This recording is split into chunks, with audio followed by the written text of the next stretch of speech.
his victory. He looked good. He absolutely looked great. To go back to Ankalaev, he promised coming into this fight he wouldn't shoot a single takedown. He didn't do it. Is this enough to get Alex Pereira his title fight? It's the second longest unbeaten streak in the history of this division behind John Jones. I would have to say yes. So it finally looks like Magomed Ankalaev is finally getting his much deserved title shot against Alex Pereira. And I have to say, I'm pretty excited. Now, while there's no set date or pay-per-view slot yet, it has to be Ankalaev at this point. If we look at the UFC rankings, Ankalaev sits at number 2, and he's the only light heavyweight on there with an 11-fight unbeaten streak. Now, sure, there was that controversial draw with Johnny Walker and that draw with Jan Blachowicz, but one thing is crystal clear. Ankalaev is the last true test for Pereira before he can truly say that he cleaned out the division. Now think about it, Pereira's already beaten Yuri Prochazka twice, who's actually still ranked number 1 by the way, and he handled Jamal Hill with ease, and it was under a round. He also edged out Jan Blachowicz in a close fight. As for the other contenders like Rakic, he's coming off a 2-fight losing streak. Nikita Krylov hasn't even come close to earning a title shot, and Khalil Roundtree just got folded, and Ankalaev is the clear choice. He's the only one left on top of the rankings who hasn't had his chance, and he's the real contender Pereira needs to overcome. And look man, even though Dana White said Magomed is next, we have to take it with a grain of salt. It's not a guaranteed lock that Magomed versus Alex will still happen. We've seen how things unfold in the UFC. Fighters are often promised title shots only to see someone else jump the line. It happened with Leon Edwards, Bilal Muhammad, and even Tony Ferguson, who was waiting for years while being the next in line. Right now, there's no one else in the division for Alex, but he also hinted at moving up to the heavyweight division, a possibility that the UFC has been hyping up for some time. And it honestly wouldn't surprise me if the UFC pushed that move next instead of defending against Magomed. They're all about the big fights and drawing in the crowds. So if Alex at heavyweight sells more, they'll probably run with it. I'm just saying, it's never as straightforward as it looks. And I'd be pretty pumped for an Alex Pereira versus Tom Aspinall fight at heavyweight. Tom's got the grappling, speed, and knockout power, so it'll be a fun fight for the fans.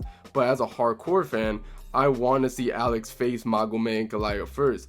Beating Magomed would do a lot for Alex's legacy, and if he wins, it would make this fight with Tom even bigger and more exciting. It'd be like those Mortal Kombat arcade towers with Magomed Ankalaev as the tough Kintaro level, and Tom Aspinall as the final Shao Kahn boss.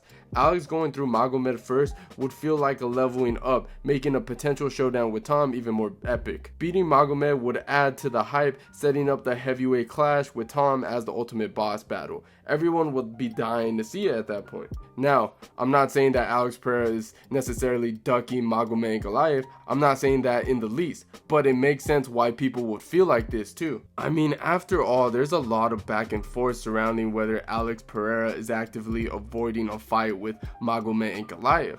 Pereira has dismissed the idea of ducking, saying that he has not refused a fight with Ankalaev, and argues that the UFC matchmaking choices are to blame for the delay. Pereira also speculates that Ankalaev's wrestling heavy style may not be what the fans want to see, potentially making the UFC less interested in booking him as a contender. After his UFC 308 win, Ankalaev didn't hold back, calling out Pereira and accusing him of running away. He argued that he earned the title shot and has proven himself as the top contender. Honestly though, he is not wrong. Ankalaev does deserve that shot. At this point, he's been waiting and has been building a strong case for it. And if you think about it, the delay might not be like such a bad thing. All this buildup only made the fight even more bigger and more intense. The anticipation combined with Ankalaev's frustration and Pereira's confidence has really set the stage for a showdown. Now, when I look in the internet, I keep seeing Pereira fans saying that, nah, Ankalaev doesn't deserve it, he's boring, no one wants to see that fight. But honestly, I think there's more to it. Sure, it might not be a wild, fast-paced matchup, but the mystery of how it can go makes it extremely interesting. There's definitely a sense that some Pereira fans are a bit nervous, and not because Ankalaev is a scary counterpuncher, it's mostly because of his wrestling skills. Ankalaev can take the fight to the ground, and that's a challenge Pereira fanbase knows that he hasn't faced at this level. And look man, I'm a big fan of Alex too. I'm a bit nervous about this matchup, but that's exactly what makes this fight so interesting. It's the unknown. Does Pereira have what it takes to handle a guy like Ankalaev? I believe he does, but the unpredictability makes this fight so compelling. Whether you're rooting for Ankalaev or Pereira, the stakes feel huge, and I'm here for it. I even seen some people trashing Magomed Ankalaev's last performance against Rakic, calling that fight boring and say that he didn't do anything special or dominant to his opponent. Some fans are just attacking this dude. But if you look at the fight, it was clear that Magomed Ankalaev was actually trying to engage and finish it. It wasn't all on him. Rakic is tough and a technical fighter with great footwork, and he was cautious too, keeping his distance to avoid Ankalaev's power and grappling. The reality is that Rakic was trying to play it safe to avoid getting into Ankalaev's range, making it harder for Magomed to get the finish.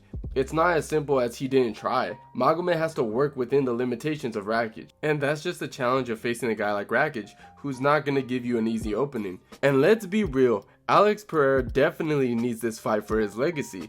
A lot of people overlook that he hasn't really faced anyone with strong grappling skills yet. So to quiet down the doubters, he has to prove that he can handle a legit grappler, especially by now with the experience he gained. This is why a matchup with Magomed Ankalaev is just so interesting.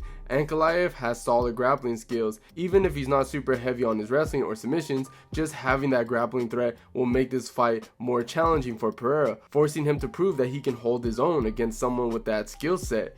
The fight is more than just a striker versus grappler, because Magomed Ankalaev is more of a striker who can grapple. It's just that it's a chance for Pereira to show that he's ready for the top level against someone who can actually grapple, and for Ankalaev to prove that he can handle a guy as dangerous as Pereira. People often criticize Pereira only doing so well because he hasn't faced any high-level grapplers yet, which isn't exactly his fault. For some reason, strong wrestlers are just rare in this weight class. This matchup could finally answer some of those questions and show us what both guys are really about. And honestly, if I had to put money on it, I think it's pretty close. Ankalaev said he was willing to stand and bang with Alex, and that could lead to fireworks. Alex does have a history of struggling with straight shots from southpaw. Izzy, Khalil Roundtree both exposed that to an extent. But if Alex lands that left hand early, it might be too late for Ankalaev to switch up and start grappling. And with Glover Teixeira in his corner, Alex's takedown defense has been improving. I like to think Glover has helped him focusing on countering grappling. So if he can fend off Ankalaev's takedowns, it could be a huge statement and could quiet some doubters down. Plus, a win over Ankalaev would make a future fight with Tom Aspinall at heavyweight even more exciting, with a lot more hype behind that. But those are just my thoughts. But what do you guys think? Let me know in the comments down below. And if you enjoyed the video, please leave a like. And don't forget to subscribe to the channel if you haven't already. And like always guys, I'll see you guys on my next one.